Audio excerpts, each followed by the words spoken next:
नमस्कार स्वामी जी।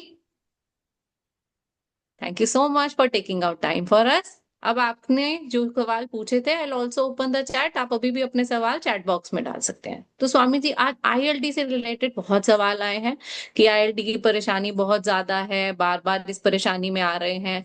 क्या कुंभक सच में आईएलडी को, क्योंकि प्रोग्रेसिव डिजीज कहा जाता है, तो क्या रिवर्स हो सकता है? और कुंभक कैसे इसमें हेल्प कर सकता है?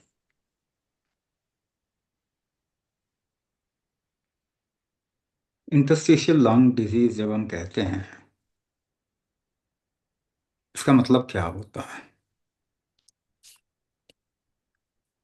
जो आपके लंग्स के टिश्यूज होते हैं ना, एल्वियोलाई कहते हैं उनको, उनके बीच बीच में ना डिपोजिशन एंड डीजनरेशन होता है। लंग टिश्यू का डीजनरेशन ही लंग डिजीज कहलाता है, यानी कि नए सेल्स नहीं बन पा रहे। और उनको प्रोटेक्ट करने के लिए श्लेष्म का डिपोजिशन होता है, कफ डिपोजिशन होता है। कफ ना प्रोटेक्टिव होता है, आपको बचाता है, फैट से बनता है। तो कफ डिपोजिशन जो है ना, आपको बचाने के लिए। क्यों होगा डिपोजिशन? क्योंकि डीजनरेशन ना इन्फ्लेमेशन लेके आता है। ऐसे मान के चलें कि आप अपने हाथ को खरोंच लें,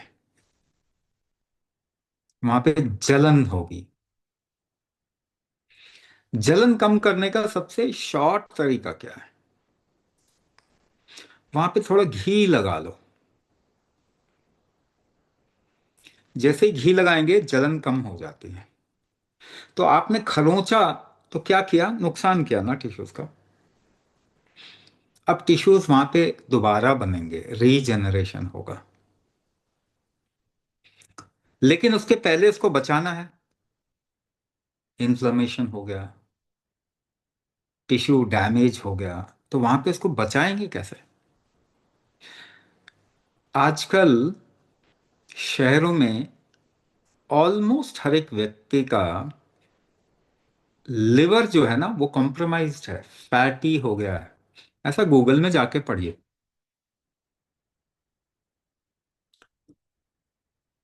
पर ऐसा हुआ क्यों?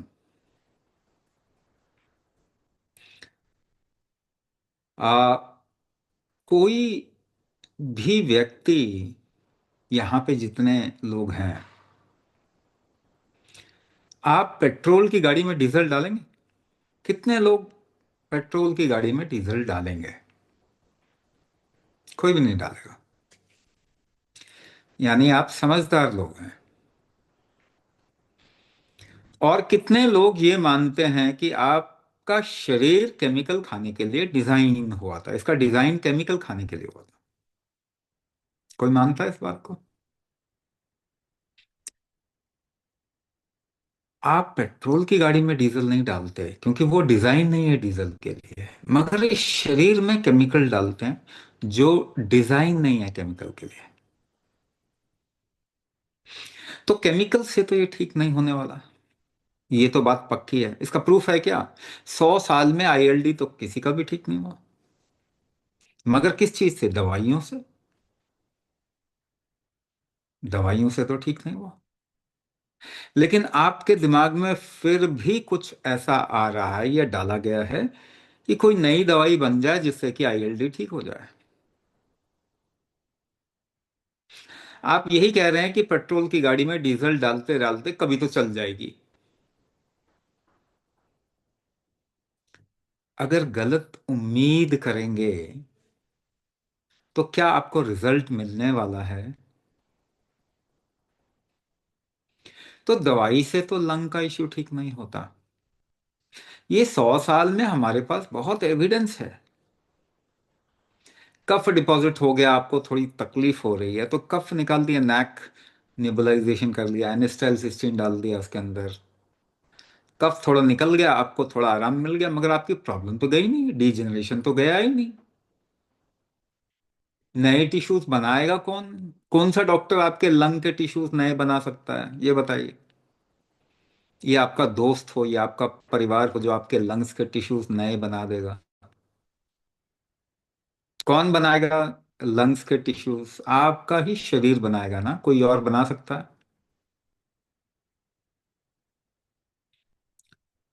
Okay, so what I'm saying is, if there is a degeneration problem in your lungs, nobody can actually regenerate your lungs. No medicine can do it. We have enough evidence of the last 100 years. 100 साल का evidence बहुत है हमारे पास में. But then regeneration is whose strength? Regeneration किसकी strength है, किसकी शक्ति है? आपके शरीर की शक्ति है ना. It is your body strength. Regenerative strength कहाँ से शुरुआत होती है इसकी? Where does it start from? Metabolic strength. आप भोजन कितना यूज कर पा रहे हैं, what is the efficiency of utilization of food. अच्छा, आपके दादा दादी नाना नानी याद है ना? You remember your grandfather grandmother? The amount of food they used to consume at your age or at an older age, and the amount of food you are able to consume has changed, drastically come down. Not only that, itna hi nahi, they were able to utilize 70 to 60 to 80% of their food. You are able to utilize 40 to 60% of food. If your body is not utilizing food, आपका शरीर भोजन को इस्तेमाल ही नहीं कर पा रहा है, तो will it be able to do regeneration? नए टिश्यूज बना पाएगा? नहीं बना पाएगा. But can regeneration happen? क्या इसको देखें जरा. और आप लोग अपने कॉमन सेंस से सोचिए. Just think from your common sense, not what you have read. आपने क्या पढ़ा उसको थोड़ा साइड में रखते हैं, बाद में आप वापस से ले लीजिएगा अपनी पढ़ाई. So take a little dumbbell. एक डंबल होता है ना, वेट. थोड़ा वेट ले लें, 2 kilo, 4 kilo, 5 kilo, whatever. You can lift with your one hand easily. एक हाथ से जो उठा, right hand. Just just pull it with your right hand. दाएं हाथ से डंबल पुल करें 100 टाइम्स एवरी डे. 100 बारी ऐसे डंबल पुल करें. Every day you do it. In 1 months time what will you see? एक महीने में आपको क्या दिखेगा? The right hand has become a little thicker. दायां हाथ थोड़ा मोटा हो गया, थोड़ा मसल्स आ गए. A little muscle regeneration happened, not in your left hand. But then you will say कि it is because of the weight. यहाँ पे गलती है. It is not because of the weight. How do you pull it? How do you lift a weight? By holding your breath, isn't it? सांस रोक के ही वजन उठाते हैं, by holding your breath. Weight is just a tool for giving a direction towards the right hand. दाएं हाथ की तरफ में weight direction दे रहा है केवल. असल में रीजनरेशन कैसे हो? सांस रोकने से regeneration. It is because of the breath hold regeneration is happening. So we can prove that regeneration happens. हम ये बात प्रूव कर सकते हैं कि रीजनरेशन तो होता ही है, चाहे किसी एज में भी करेंगे. The amount of regeneration will vary according to the age, but regeneration is a 100% sure shot thing. Now, you can also do another kind of experimentation.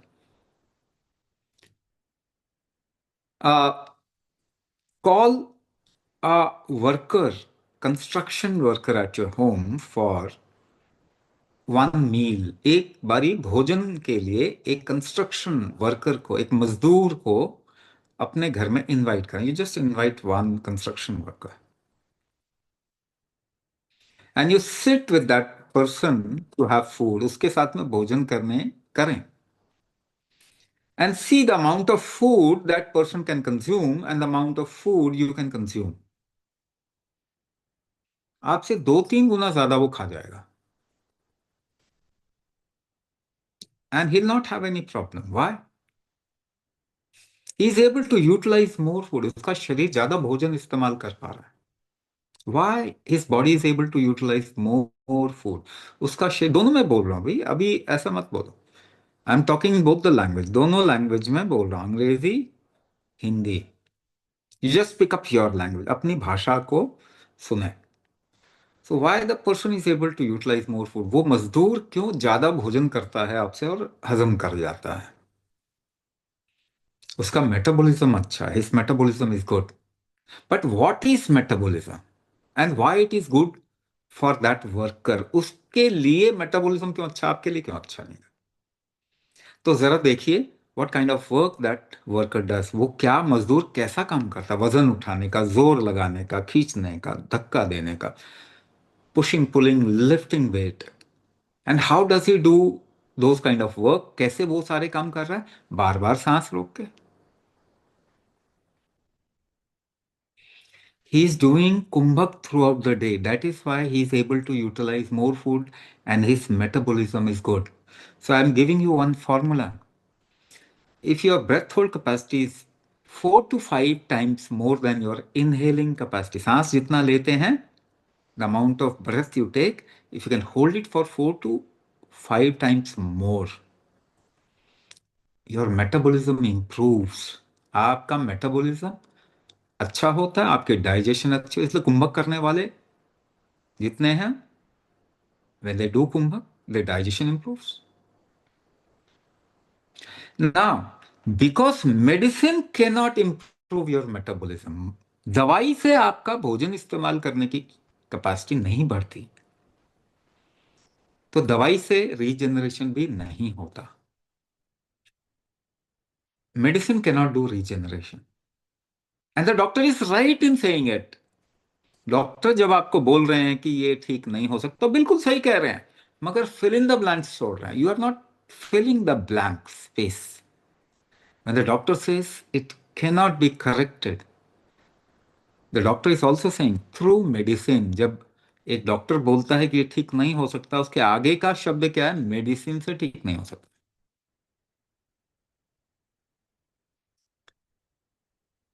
तो इसका मतलब इट बिकम्स अ प्रोग्रेसिव, उसको फिर कहते हैं प्रोग्रेसिव डिसऑर्डर। अभी इतना degeneration है, फिर ज्यादा हो जाएगा, फिर ज्यादा हो जाएगा, it will, degeneration will increase. But who can reverse it? आपका ये प्रॉब्लम रिवर्स कौन कर सकता है? रीजनरेशन कौन कर सकता है? The strength of your body, the metabolic strength. Now let's also understand, doctor also say it is an autoimmune syndrome or disease. अब जरा बिल्कुल आसान आसान भाषा है, your metabolism improves, the heightened immunity actually comes down, they work opposite। Metabolism बढ़ेगा, immunity balance होगी, immunity बढ़ेगी, मेटाबॉलिज्म डाउन चला जाएगा। क्या आपके पास कोई इसका प्रूफ है? Everybody must have gotten themselves into some kind of a infectious disease और फ्लू, वायरल हुआ होगा ना कभी तो हुआ होगा सभी को। What is the first thing that happens? What is the first thing that happens? पहली चीज क्या होती है? Your hunger question goes down, आपकी भूख खत्म हो जाती है, क्योंकि इम्यूनिटी बढ़ गई। To take you out of any difficulty और disease, what is the tool the body has? Immunity is the tool your body has। Immunity के बड़े सारे काम होते हैं। जैसे हमारे देश में खतरे के लिए हर जगह पे, आपके सोसाइटी में गार्ड होगा, there be guard in your society, there is police, there is CRPF, there is army at multiple levels. Even you put a lock, आप ताला भी लगाते हैं सिक्योरिटी के लिए। your body's immunity function at various levels, like histamine release, कई लोगों को एलर्जी होगी, histamine intolerance कहते हैं इसको। histamine release is a part of immunity, regeneration is a part of immunity। Immunity के कई पक्ष, white blood cell is a part of immunity, kapha is a part of immunity. अगर आपका कफ बढ़ रहा है तो इसका मतलब क्या है? खतरा है शरीर को, to protect you. Kapha the kapha factor has increased, but it has also its drawback ना। कफ बढ़ेगा तो उसका नुकसान भी है, आपको थोड़ी तकलीफ आती है सांस लेने में, क्योंकि जम गया, something has got deposited, but that is for your protection, it's a part of your immunity. Now to correct the immunity, immunity को सही करने के लिए क्या करना पड़ेगा? You will have to improve your metabolism, metabolic strength को बढ़ाना होगा, भोजन को इस्तेमाल करने की क्षमता जो आपके शरीर की है उसको बढ़ाना होगा। It cannot be done through any medicine. Now how many of you think that food gives you strength? कितने लोग यहाँ पे हैं जो सोचते हैं कि भोजन से उनकी स्ट्रेंथ, शक्ति बढ़ती है? कितने लोग हैं जो सोचते हैं? ठीक है, अब देखिए, you are going against your experience. आपका एक्सपीरियंस ये नहीं कहता, लेकिन आपके दिमाग में ये बात पता नहीं कहां से बैठ गई। Your experience says the more you consume food through your age, as you grow up you become weak and weaker and weaker. 80 साल के इंसान ने 80 साल तक भोजन किया, 80 year person has consumed food for 80 years. Superman तो नहीं बना ना, 80 साल का इंसान सुपर ह्यूमन तो नहीं बना, कमजोर बन गया। तो जितना आप भोजन खाते जाते हैं उतने कमजोर होते जाते हैं ना। Food doesn't give you strength, food gives you energy, ऊर्जा देता है, आपकी शक्ति नहीं बढ़ाता। और आप शक्ति की बात कर रहे हैं, सांस लेना एक शक्ति होती है कि नहीं होती?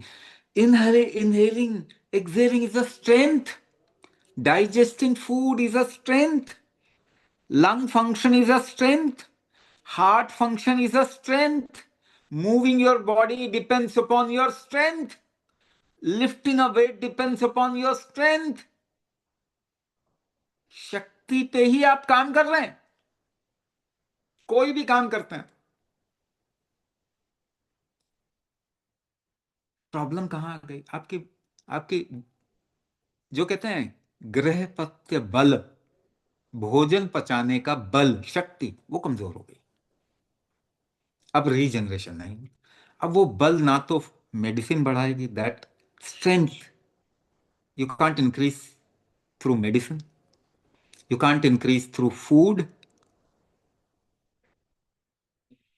तो 100 साल में तो कोई ठीक नहीं हुआ, मेडिसिन अच्छा भोजन करके कोई ठीक नहीं हुआ, because we are looking in a wrong direction.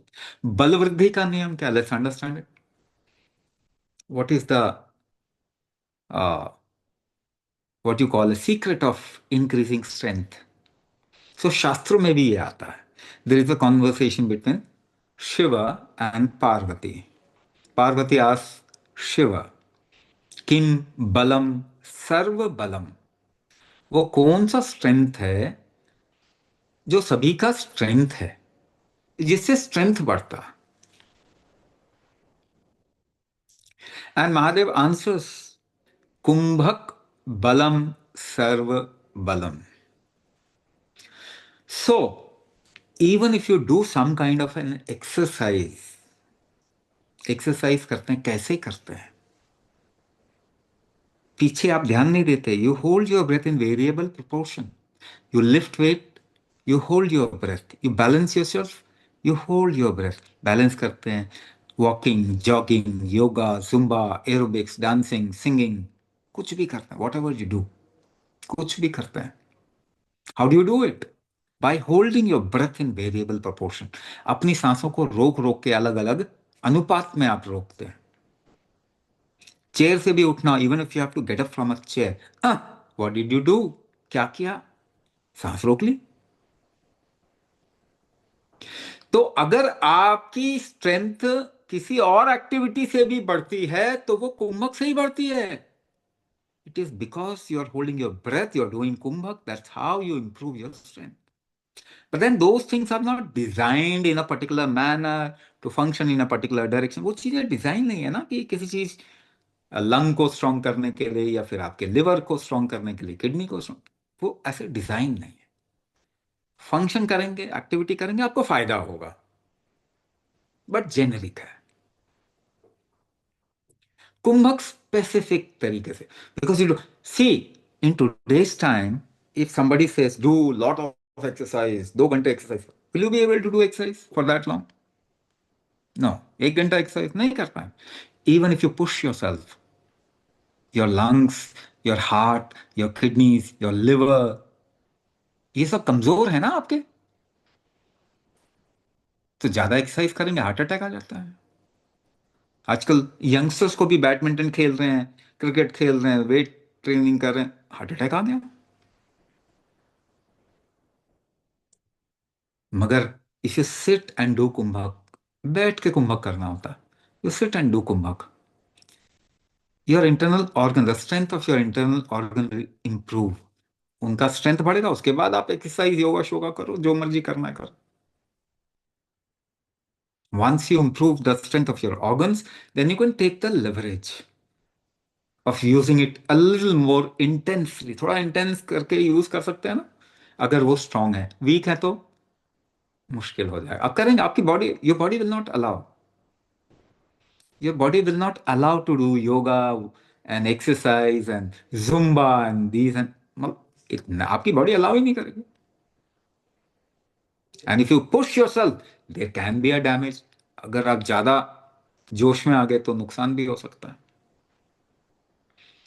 तो improve the metabolism, to improve or to strengthen your tolerance, to improve the regeneration, to balance out your immunity, to improve the detox, ये हम फॉर्मूले बना के आपको सिखाते हैं। We also customize your module, क्योंकि सबकी प्रॉब्लम अलग कारण से आई है। Everybody's problem has come because of different reason. So we diagnose you, Prana Shakti diagnosis करते हैं, and then we give you customization, customize the module also. आपको जो सिखाया गया, आपके हिसाब से उसको कस्टमाइज कर दिया जाता है, टेलर मेड कर दिया जाता है, ताकि आपको नुकसान नहीं हो और इम्प्रूवमेंट तेजी तेजी से हो। So we have many many examples where people have left their inhalers, they have left their medicine, even people have come out of asthma, ILD, and पता नहीं क्या क्या, pulmonary hypertension, क्या क्या नाम रखे हुए हैं। तो अगर कुंभक करेंगे, if you do kumbhak, you can come out of multiple issues, not only come out of multiple issues, but your medicine can be completely eliminated, आपकी दवाइयाँ पूरी तरीके से छूट सकती हैं। केवल और केवल आपको थोड़ा समय देना, will have to give yourself a little time. और दूसरा, everybody will take different amount of time for full recovery. किसी का, हमने देखा है 10 दिन के अंदर इनहेलर छूट जाता है, in 10 days the inhaler is off. In some people it might take 6 months, किसी के लिए 6 महीने लग सकते हैं। मगर हटेगा ये हम बता सकते हैं कि आपकी दवाइयां खत्म हो सकती हैं। Not only that, whatever age you are, आप किसी भी एज के हो, आपकी लाइफ बहुत अच्छी हो जाएगी।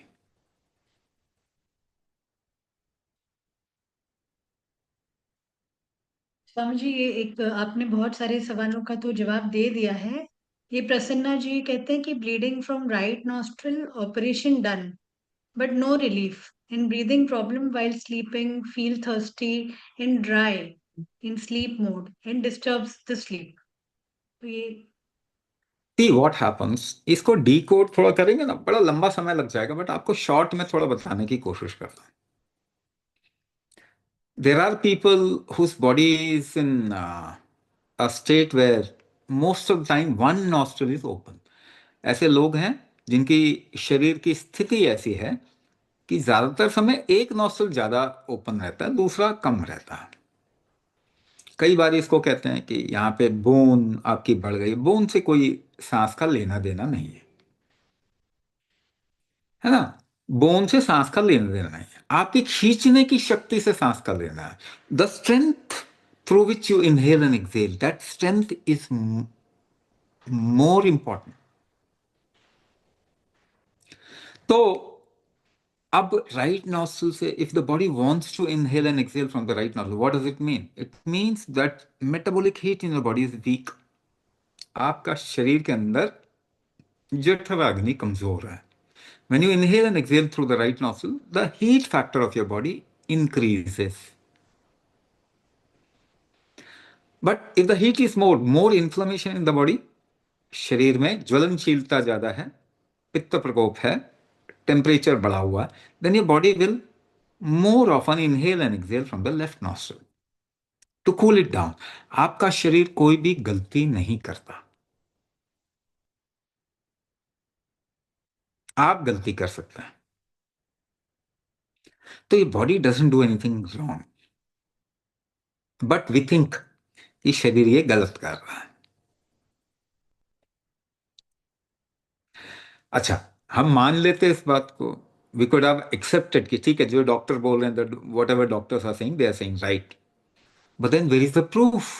प्रूफ कहाँ है कि उन्होंने ठीक किया किसी को? If through medical intervention you can't come out of a situation, तो वो जो बोल रहे हैं whatever they are saying, is it right और नॉट राइट? अब मैं आपको थोड़ा सा इसके बारे में और बता देता हूं. Suppose your legs are weak, आपके पांव कमजोर हैं.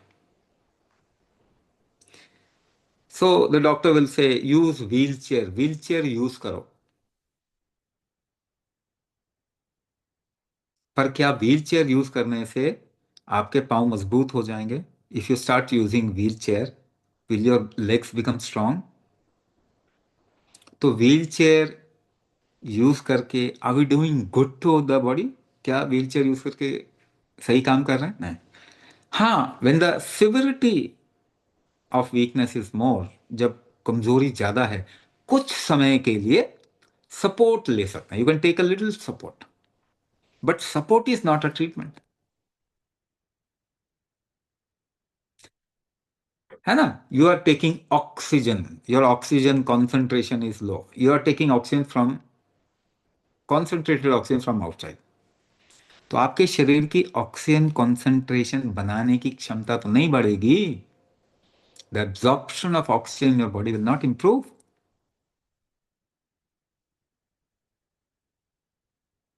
तो कौन ठीक करेगा आपको? The strength of your body. How will it improve? Through kumbhak. क्या भगवान आके आपको ठीक कर देंगे?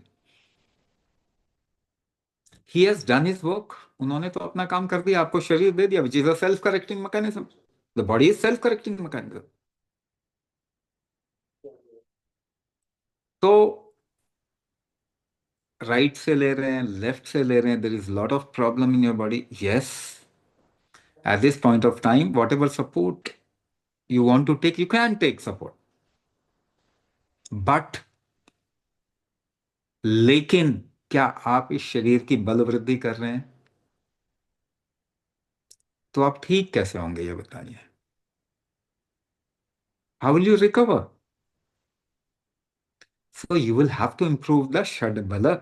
शरीर के 6 बल को आपको बढ़ाना होगा. And over a period of time you'll see you'll come out of multiple issues. Multiple problem से निकल जाएंगे. Swamiji has beautifully explained about all the issues, how Shadbal is the only solution if you strengthen them. But there are specific questions, Swamiji. कुछ लोग बोल रहे हैं कि जैसे आजकल pollution, dust particles और ये सब बहुत बढ़ रहा है environment में, तो क्या कुंभक इससे भी बाहर आने के लिए हमारी हेल्प कर सकता है, या फिर हम कैसे इसके अगेंस्ट मतलब स्ट्रांग हो सकते हैं कुंभक से? तो पहली चीज, we are consuming medicine which is not correct, not right for the body. शरीर के लिए ठीक नहीं है. Second thing, we are consuming deviated food. भोजन खराब हो गया. Food has become deviated. How? Your body is design to recognise a certain kind of food. आपका शरीर डिजाइन हुआ है भोजन को पहचानने के लिए. हाँ या ना? सारे जानवर जानते हैं कि इनको क्या खाना है. Every animal knows what is their food. हाँ या ना? सभी जानवर जानते हैं. मनुष्य की क्या प्रॉब्लम है? सबसे बेवकूफ तो नहीं है वो. तो ये body is design to recognise food. आपका शरीर इस तरीके से डिजाइन है कि वो अपने भोजन को पहचानता है. अगर उसको आप हाइब्रिड बना दें, if you make it hybrid, will it recognise better? क्या उसको अच्छे से पहचानेगा? नहीं पहचानेगा। Inorganic, processed, genetically modified, the food that we are consuming, भोजन जो हम खा रहे हैं, शरीर पहचानता ही नहीं है उसको।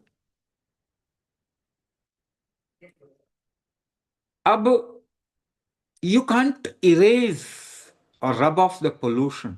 पोल्यूशन को तो आप ऐसे रबर से मिटा नहीं सकते ना। अगर पोल्यूशन ठीक करना है, इट विल टेक 200 years, 200 साल लग जाएंगे। मगर सेम कंडीशन में there are 10 people living in same condition, do they all get lung problem? क्या सेम कंडीशन में रहने के बाद क्या 10 लोग रह रहे हैं तो सबको लंग का इश्यू आ जाता है? नहीं आता। तो जिनको नहीं आता उनमें क्या फर्क है? उनकी झेलने की शक्ति ज्यादा, टॉलरेंस ज्यादा। The tolerance of those people who do not get into lung issue is more, tolerance ज्यादा है ना। तो हाउ कैन यू इंप्रूव और इंक्रीज योर टॉलरेंस लेवल? सवाल क्या है?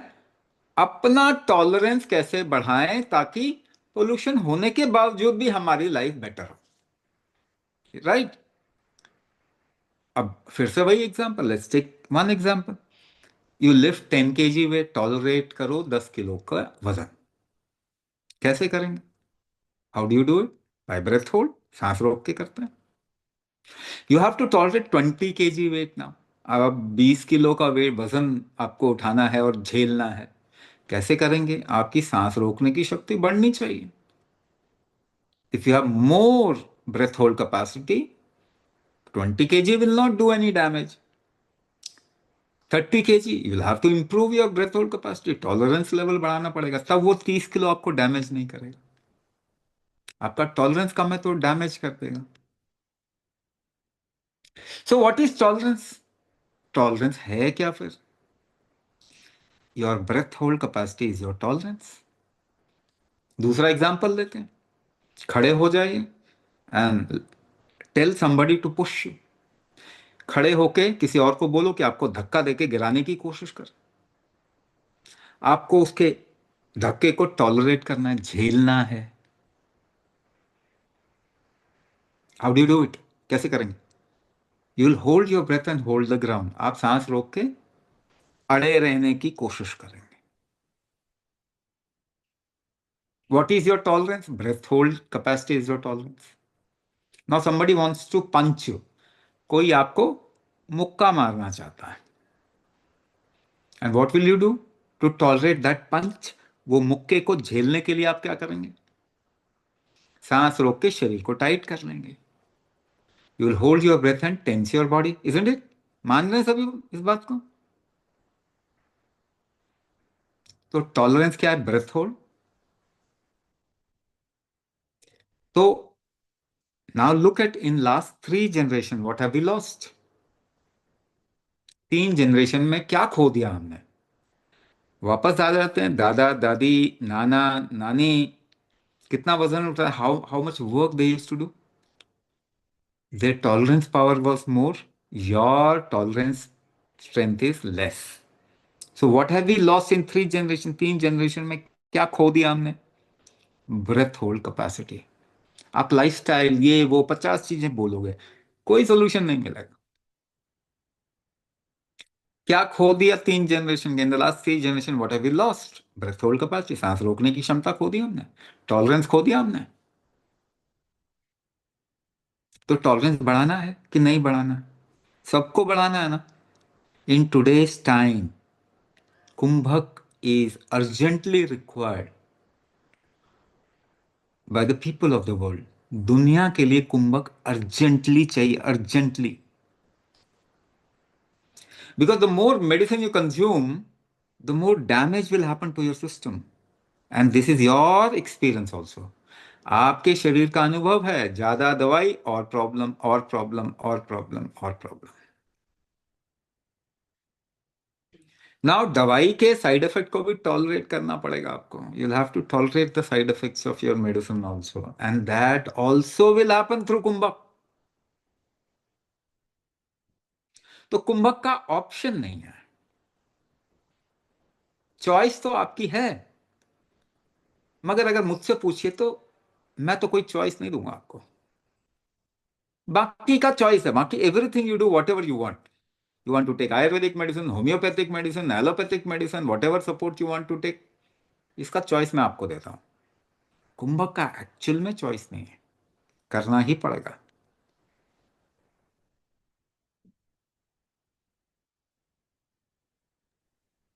Thank you so much, That's it. Swamiji, for enlightening us. Swamiji has covered every aspect of कुंभक। उन्होंने आपको इतने ब्यूटीफुल तरीके से समझाया कि कैसे आप कुंभक से इस्तेमाल करके अपनी किसी भी परेशानी से बाहर आ सकते हैं।